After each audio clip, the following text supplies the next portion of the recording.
এই খবরটি নিবেদন করছে স্বামী বিবেকানন্দ ইউনিভার্সিটি, আপনার সন্তানের স্বপ্নের ভবিষ্যৎ গড়ে তোলার একমাত্র সঠিক ঠিকানা।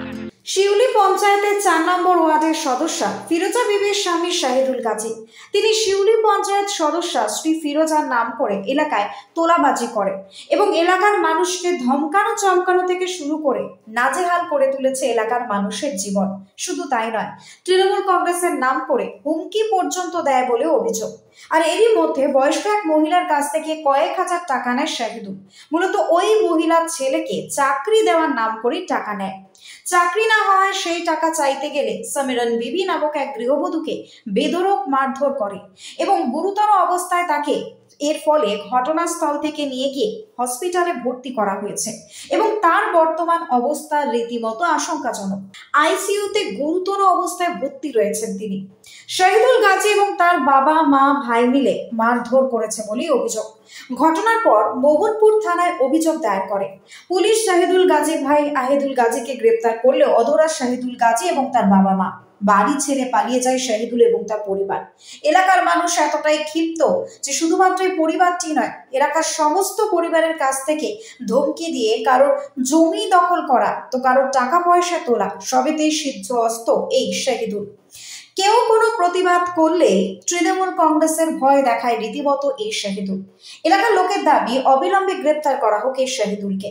এই বিষয়ে পঞ্চায়েত 1 নম্বর ওয়ার্ডের সদস্য সাহাদ আলী মন্ডল বলেন, এই ধরনের কাজকে তিনি একদমই সমর্থন করেন না।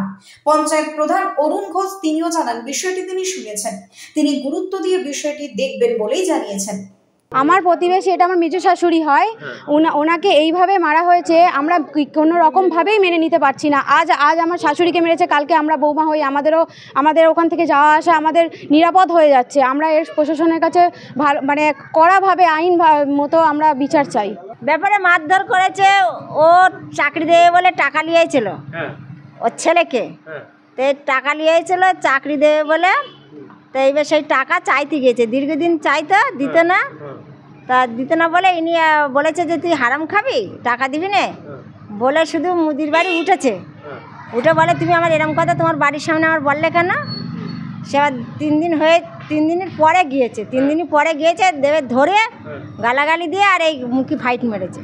শাহিদুল গাজী হচ্ছে ওর বউ হচ্ছে ওয়ার্ড মেম্বার, ওই ওয়ার্ড মেম্বারের দেখিয়ে পার্টির সোর্স দেখিয়ে গ্রামের জমির মস্তানি দখল করে, জোর করে লোকের জমি দখল করা থেকে শুরু করে এবং অবৈধভাবে টাকা পয়সা আদায় করা থেকে শুরু করে ওর নামে আমি নিজে খোদ থানায় বড়বাবুর কাছে এবং কমিশনারের কাছে ওদের নামে রিপোর্ট জমা করেছি। আজও পর্যন্ত তার কোনো ইনকোয়ারি হয়নি এবং সাজা পায়নি। সে কপিও আমার কাছে আছে, চাইলে আপনাদের দেখাতে পারি। এই শাহিদুল গাজী নানান রকম কাজে জড়িত আছে এবং সব সময় প্রধান বা পার্টি কালারের ভয় দেখিয়ে লোককে ও এইসব ক্ষমতায় দখল করে এইসব কাজকর্ম করে। আমাদের দল থেকে তো এই ধরনের কোনো কাউকে বাধা দেবে না, কোনো মহিলাকে হাত দেওয়া উচিত নয়। এটা শুনে আমার খুব খারাপ লেগেছে, যেহেতু আমারই ওয়ার্ডের এক মহিলাকে গায়ে হাত দিয়েছে। এতে আমি খুব দুঃখিত যে ওরা এই বাজে কাজটা করেছে। আপনি ওর শাস্তি চান? দেখুন, এখন ও যদি অন্যায় করে থাকে নিশ্চয়ই শাস্তি হবে। দেখুন, আমাদের ওদের মেম্বার তো এমনি খারাপ নয়, তার হাজব্যান্ড যদি, এটা আমার জানা ছিল না, যদি আপনারা যখন বলছেন ওটা যে মানে তদন্ত সাপেক্ষ ব্যাপার আছে, এগুলো যদি কেউ করে ভুল করছে তাহলে তার বিচার করা হবে। এটা আমাদের দলের সিদ্ধান্ত নেবে, দলের ব্যাপার। একটা চাকরির জন্য শাহিদুল গাজীকে আমার মা 5000 টাকা দিয়েছে, ঠিক আছে, অনেক দিন আগে। সেই টাকাটা আমার মা চাইতো, ঠিক আছে। আমাদের এখানে শাহিদুল গাজী এখানে এসেছিল, আমার মায়ের সাথে একটু কথা কাটাকাটি হয়েছে। তার কিছুদিন পরে ও ফুটি কারখানাতে ওর ভাবি মেম্বার, ওর ভাই সেই জিনিসটা নিয়ে পলিটিক্স করে, ঠিক আছে। তারপর ওর মানে হচ্ছে শাহিদুল গাজী, আমার মা মুদিবাড়ি ব্যাংকে যায়, পাঞ্জাব ন্যাশনাল ব্যাংকে দুপুর 12টার সময় শুক্রবার।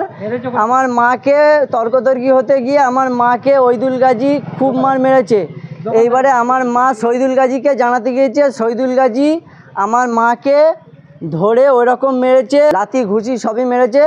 আমার মা আইসিইউ রুমে ভর্তি, ওরা 4 জনায় খুব মার মেরেছে। ব্যুরো রিপোর্ট, নিউজ বঙ্গ টাইম।